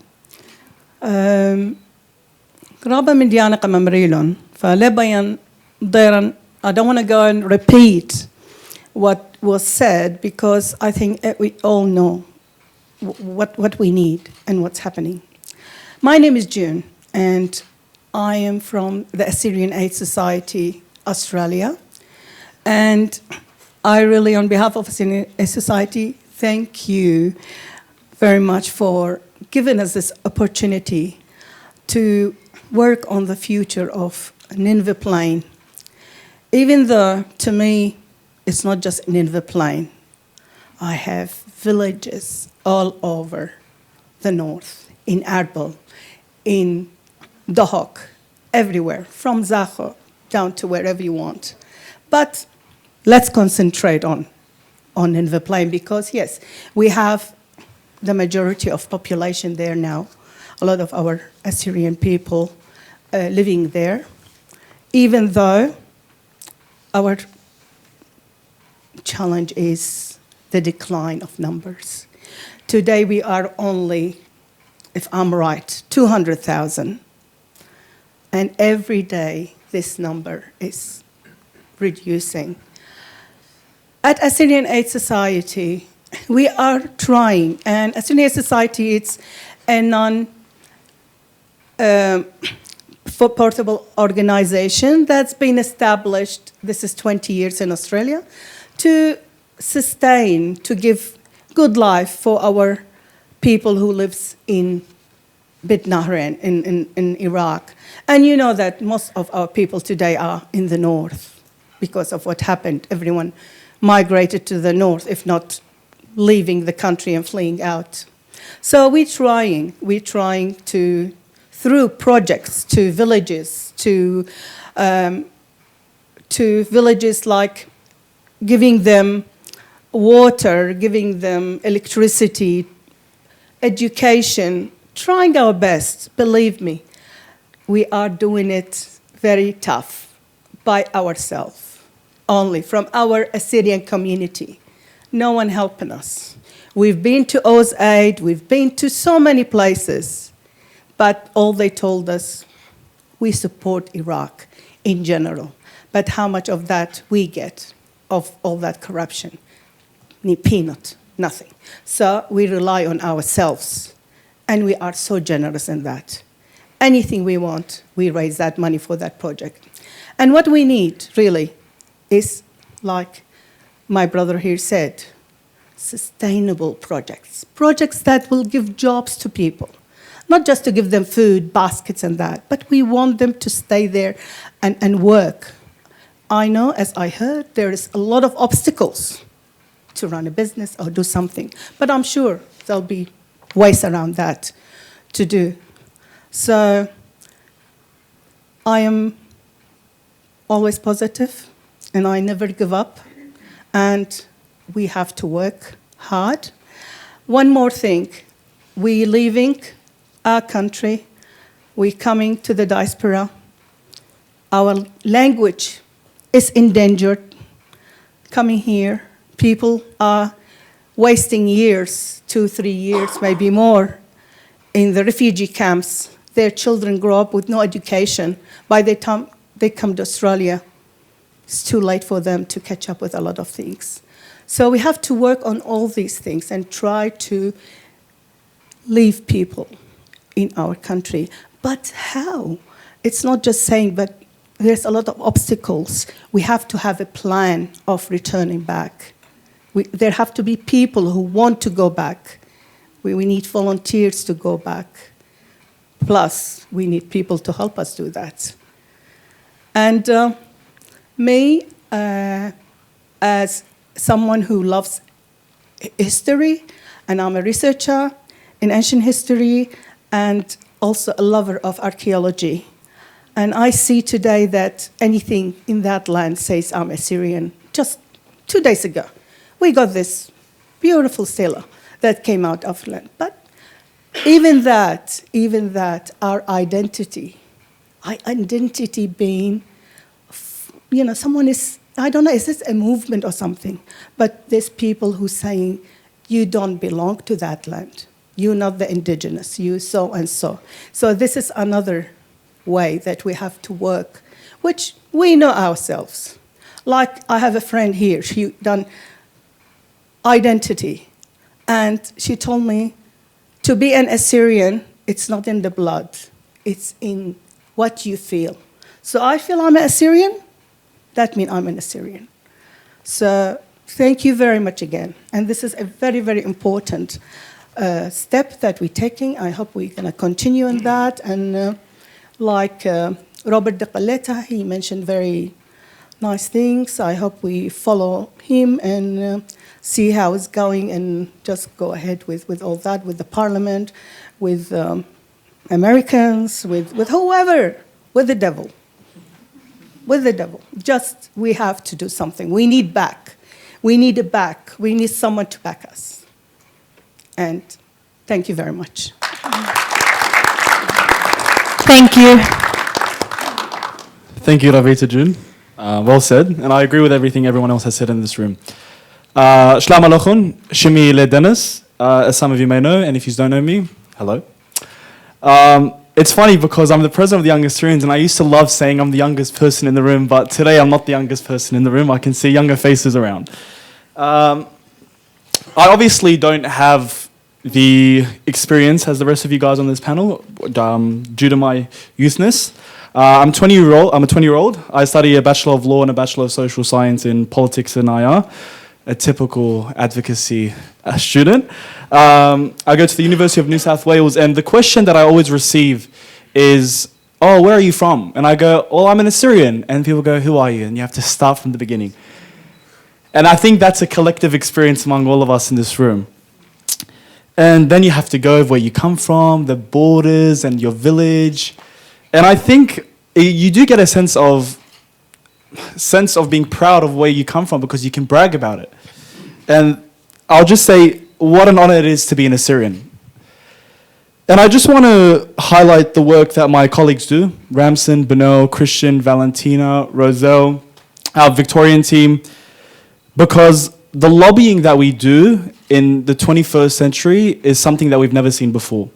And the international community is seeing us.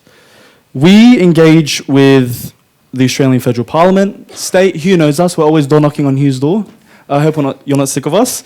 The State Parliament of Victoria as well. So we're always consistently raising the issues of our community, not just internationally, but domestically. I like to pride ourselves that we also do represent the Assyrian Australians in our community because they have migrated to Australia and they're here for a better future. But I do also want to reflect on our people overseas. And Ornina, you've just migrated here from Iraq. We do know a person named Rodi. We share that same friend. And he's told me, I think you might know him because you're laughing, but he's told me, I want to come to Australia. And I said, why do you want to come to Australia? He said, well, you guys have jobs. I can't get a job in Iraq, in North Iraq. And that's the biggest thing.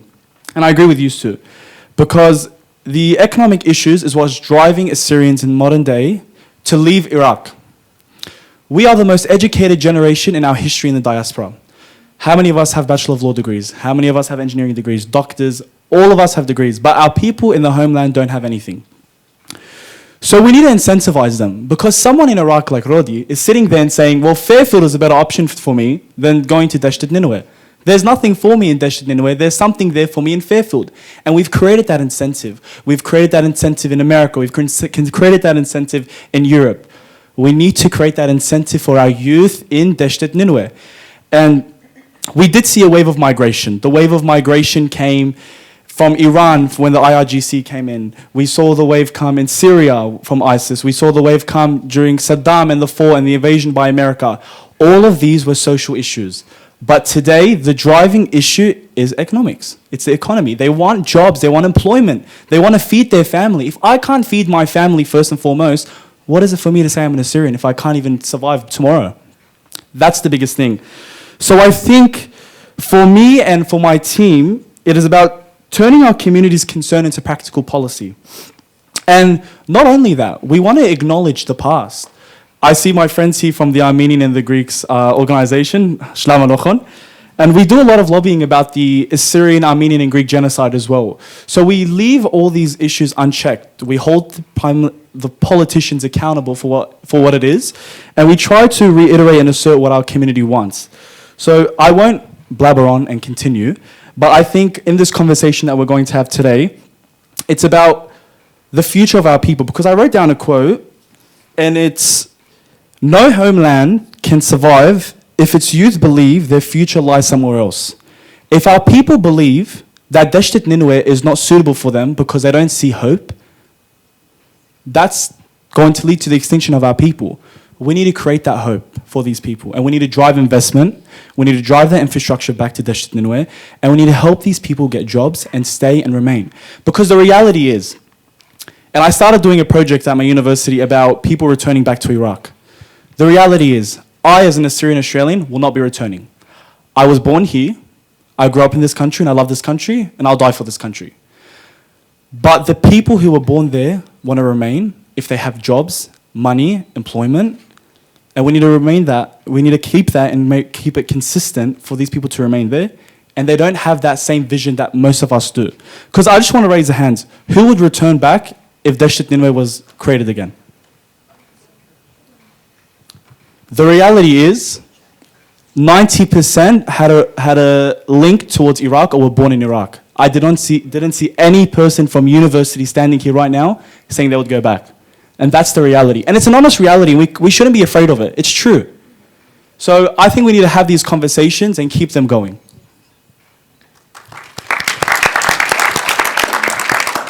Thank you so much, Dennis. Shalom Alaikum. My name is Robina Lachin. I am the Vice President of Etuti Institute and here to tell you about our projects, our current running projects in the Dasht Ninwe, specifically in Baghdad. Maybe a little bit of implementation of the theory we've been talking about. I traveled here from Europe, so it's an honor. I want to thank the Assyrian National Council and the Young Assyrians for giving us the space, for inviting us and for giving us the opportunity to present what we're actually doing and hopefully can continue to do with all of your help. Thank you. So when people speak about rebuilding the Ninwe Plains, the conversation focuses on homes, churches, and infrastructure. While these are essential, we believe that true reconstruction begins with the people. Since our establishment in 2014, Etuti Institute has worked to educate, enable, and empower Assyrian youth, children, and women. During the ISIS displacement, we were among the first organizations to focus on rebuilding human capacity by organizing educational and leadership activities for children and youth living in the IDP camps back then. We created safe spaces where they could learn, build friendships, regain confidence, imagine a future, and despite the trauma they had experienced, become part of the positive change Etuti Institute was leading. When our communities returned home, our mission continued. In 2017, shortly after the liberation of the Ninwe Plains, we opened the Etuti Learning Center in Baghdad, which is the heart of the Ninwe Plain, in our opinion. Our goal was not simply to provide educational activities, but to help rebuild confidence, strengthen our indigenous identity, empower young people, and encourage them to become active contributors to their communities. The Learning Center has also created employment opportunities for local youth. So today, it supports 3 long-term staff members, 6 short-term employees, and tens of additional project-based positions as new initiatives are launched. Beyond serving as a hub for education, the future of young Assyrians who choose to build their lives in the... Beyond serving as a hub for education and community engagement, the center has become an investment in local livelihoods and in the future of young Assyrians who choose to build their lives in the Ninwe Plains. Today, Assyrian Christians in the Ninwe Plains continue to face the lasting consequences of ISIS, displacement, migration, insecurity, and limited economic opportunities. Many young people struggle to see a future in their ancestral homelands, as we already heard several times today. And at Etuti, we believe that investing in youth leadership, practical skills, and community engagement is one of the most effective ways to strengthen the resilience and create hope for the future. So I want to introduce 2 projects many of our projects to show you these case studies. One of them is our Etuti annual leadership that we do every year. The program began in 2017 in Barwar, and in 2021, we brought more than 50 young Assyrians from across Iraq to Baghdad, to the Ninwe Plains, for a 4-day intensive leadership training. Participants represented different towns, villages, and backgrounds, many of whom had never met before. Our objective was not simply to deliver training, but to develop community leaders while strengthening relationships between young Assyrians from across the country. So the program combined practical workshop on leadership, communication, public speaking, teamwork, project management, CV writing, job interviews, and professional skills with hands-on community service. Participants worked in teams to develop project proposals from the idea to implementation, and took part in service activities that directly benefited the local community, including cleaning and preparing monastery land for future planning. So every village that we visit, we not just visit them and leave, but actually help them leave something behind, basically. One of our biggest challenges was overcoming the lack of confidence many participants carried after years of conflict, displacement, and uncertainty. During the first hours of the program, many were hesitant to speak or share their opinions. Through carefully designed interactive activities, teamwork, and peer learning, that changed remarkably. Within a day, participants became active contributors, confidently presenting ideas, leading discussions, and supporting one another. Another challenge was bringing together youth from different regions, each with different backgrounds, experiences, and perspectives. But rather than seeing this as an obstacle, we turned it into one of the program's greatest strengths. By living, learning, exchanging ideas, and working together, participants built friendships and professional networks that continued long after the program ended. By the way, Ornina and me met at one of the 2019 EILP, and we're still friends until today. One of the program's most meaningful outcomes was the participants experienced the unity we so often speak about as Assyrians. Despite belonging to different churches, political parties, regions, and even speaking different dialects, they left with a shared understanding that we are one people. That experience of living, learning, and serving together strengthened not only individual leadership, but also our collective identity. So the impact extended extended well beyond the 4-day program. Participants left with stronger leadership and communication skills, increased confidence, practical employment skills, and a renewed sense of unity and responsibility towards their communities. More importantly, they left believing that they could play an active role in rebuilding the Nineveh Plains rather than waiting for others to do it. The other project that I want to talk about are our skill building courses. That's where we have seen lasting impact through practical skill building courses that respond directly to the needs of the community. So following the liberation of the Nineveh Plains, many young people and women returned home, determined to build their lives, but faced limited employment opportunities and few opportunities for professional development. So rather than designing programs based on assumptions, we listened to our community and developed courses that addressed the real needs while strengthening confidence, independence, and employability. One example is our Women's Driving Initiative. Before ISIS, it was extremely rare for Assyrian women in the Nineveh Plains to drive. And after years of displacement, many women returned with new aspirations for greater independence and participation in society. We planned to train 20 women and expected around 15 applications. Instead, we received more than 200 applications in less than 24 hours. So the overwhelming response demonstrated that this project was about much, much more than learning to drive. It reflected changing attitudes, increased confidence among women, and a strong desire to become active members of society despite the challenges they had endured.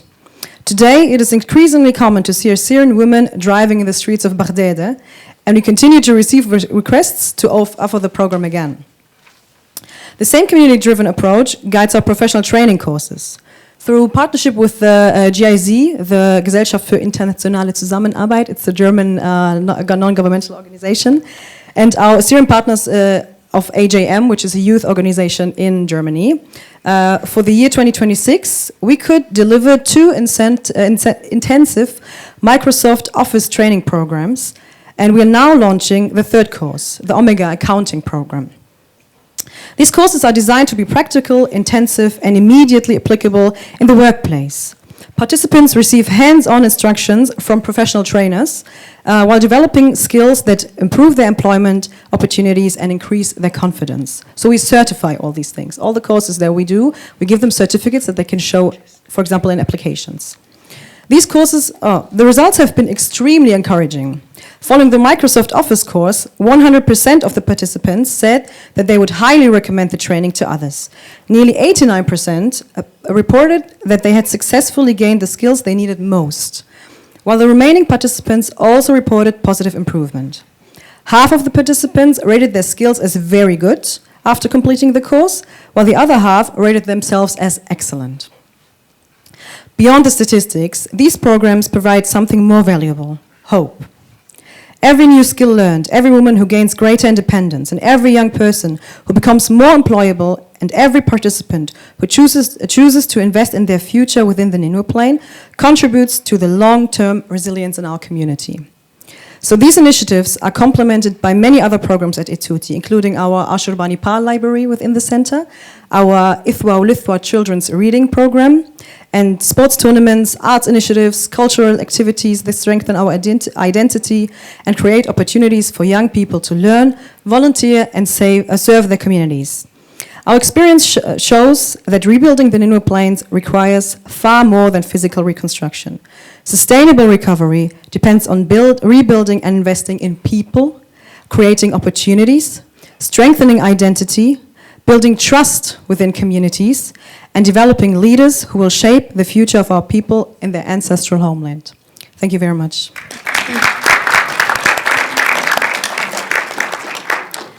Thank you, guys. I would now like to have an open discussion with our panelists. I would like each of you to briefly share your thoughts on the following questions. What do you see as the greatest opportunity for the Nineveh Plains over the next decade?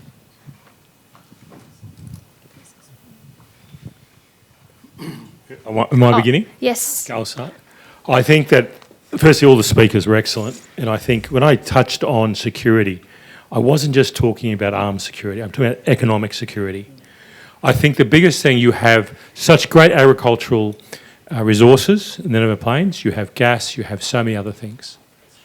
It needs to be activated and not stolen. Activated for the people who are living there in the Nineveh Plains, for the Assyrian people, the other minorities, the Azeris and others, right, who are there. And that is key. And how do you do that? You have a corrupt government, you have a envious Kyrgyzstan, that's just the reality. I'm not speaking out of place. It's through direct foreign investment. That's how you do it. You get the companies, and they're there to make money. That's the reality of a system. But that will create economic wealth, that will create jobs, that will pay for schools and infrastructure. That is the future of the future Assyrian homeland. That's where you get the money in. Because once you start bringing in large corporations or you're bringing in foreign direct investment, what comes with that is security. What comes with that is protection. And the taxes they then pay to the central government also gives a certain amount of legitimacy and control. So I think that's what I see as the thing that's exciting for the future, because that's where we go to build and to make that happen.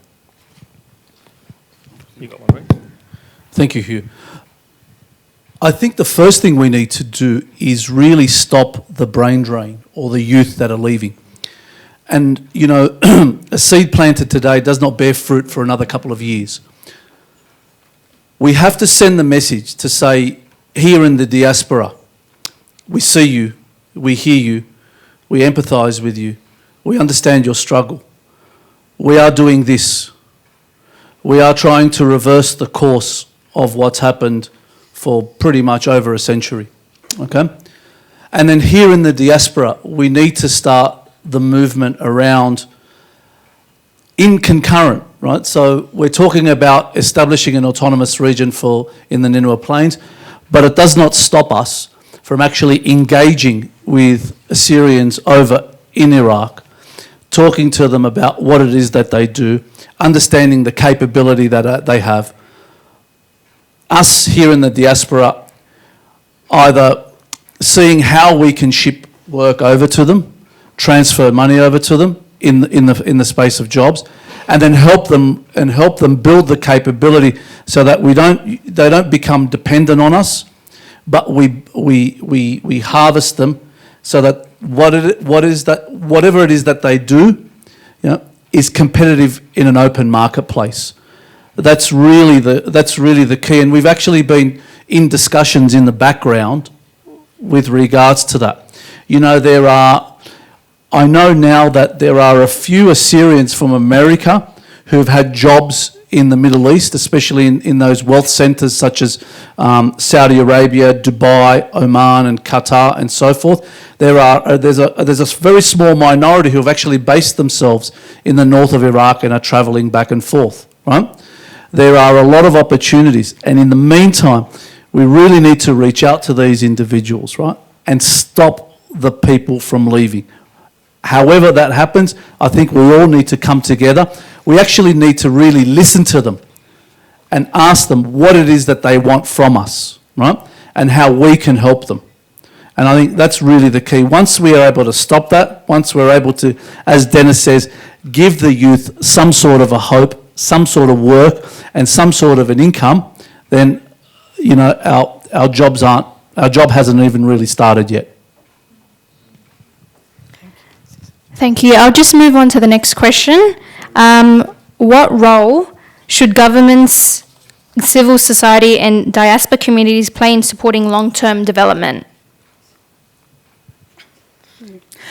As part of our aid organization, this is a very important thing because, like we said, we need this help. We need this financial help to be able to sustain well-being and good life, jobs for those people who are living in our country, in Beit Nahrain.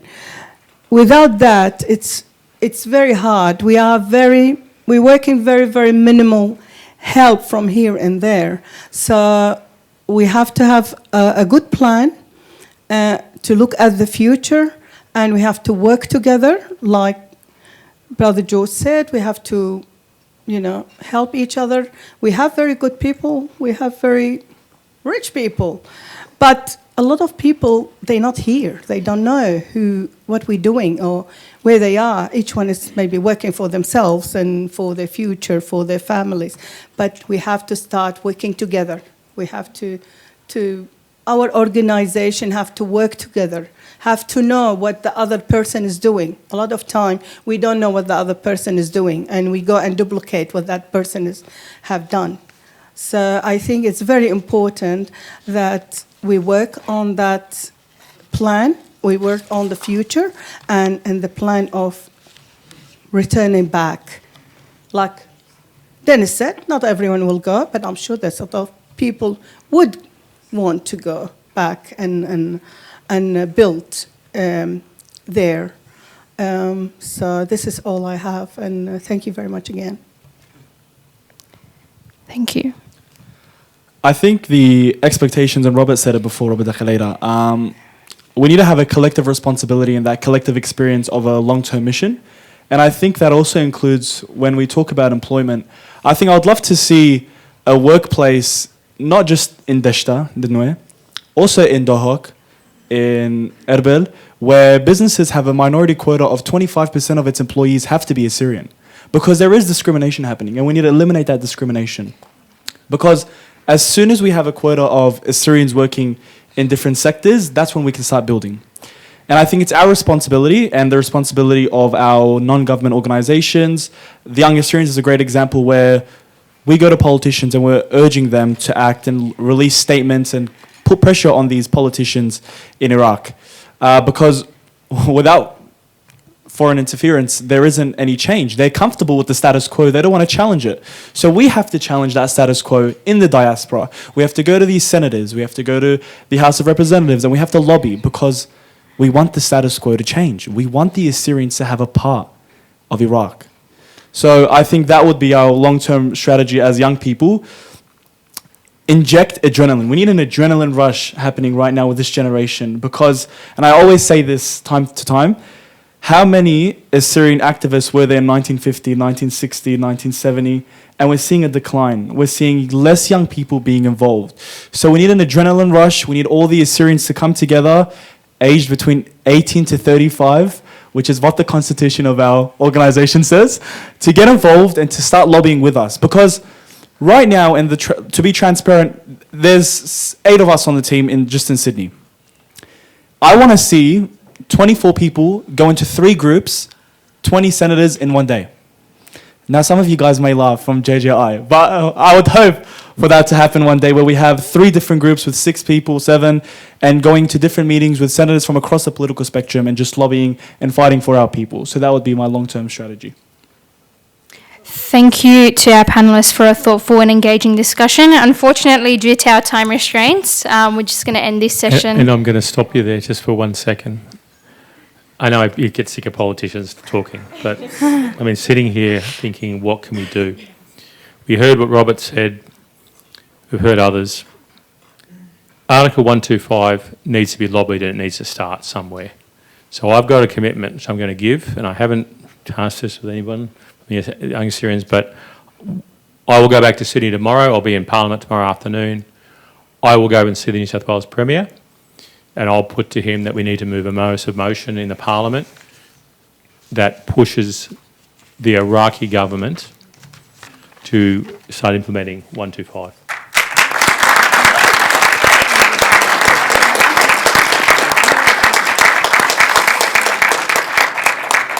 I'll work with Dennis and Hamiz and everyone else to make sure we get the right words. We did it with the Assyrian genocide and the Assyrian and Armenian and Greek genocide recognition many decades ago, and we can do it with this, and we'll start, okay, when I get back. So, yeah, thanks.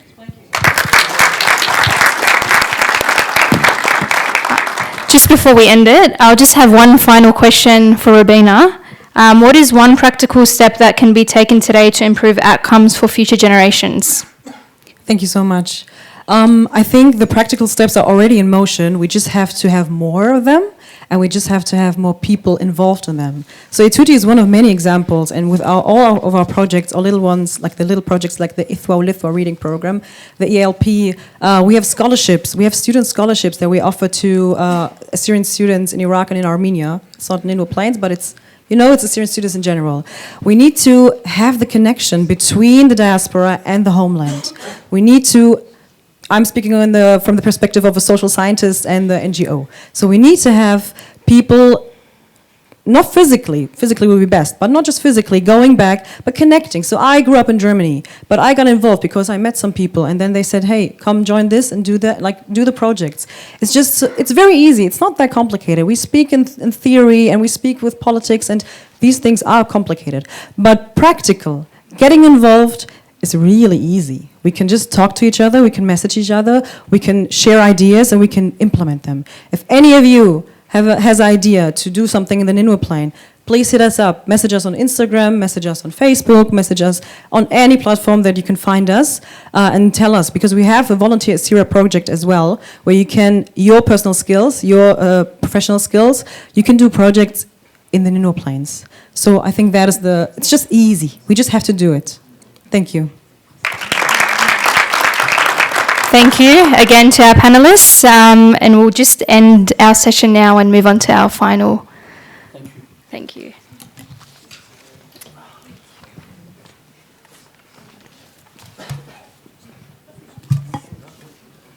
That was a very insightful segment, don't you think? So now, ladies and gentlemen, we're going to get to another exciting part, which is the last part of this segment. It is very exciting to know that we are going to be signing off a declaration. So I would like to bring onto the stage Mr. Hermes Shaheen and Mr. Dennis Suro from the Australian National Council and the Young Assyrians. Could I also please call upon to the stage Dr. Hugh McDermott and Dr. Paniotis to come to the stage as we will be signing off a declaration.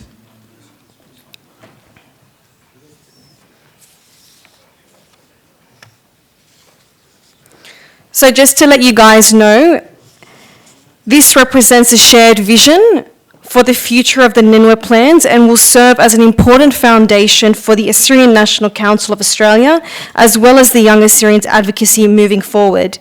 It is intended to provide a practical, evidence-based framework that will help guide our engagement with governments, policymakers, and stakeholders as we continue advocating for the rights, security, and long-term future of Indigenous Assyrians.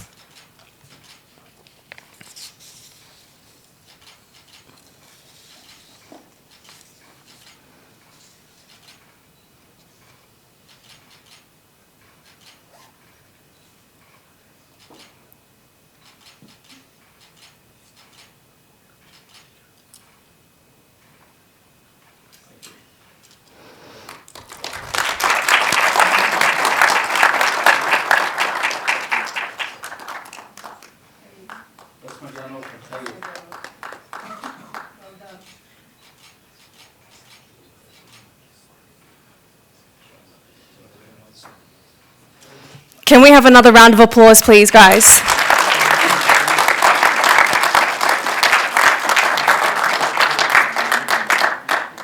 So, ladies and gentlemen, this concludes our summit. We want to thank you for those people that have travelled very far to get here. We really do appreciate it, knowing that it is cold and it is dark. We hope you guys all get home safe, and hopefully we'll see you guys again, and God bless. Thank you.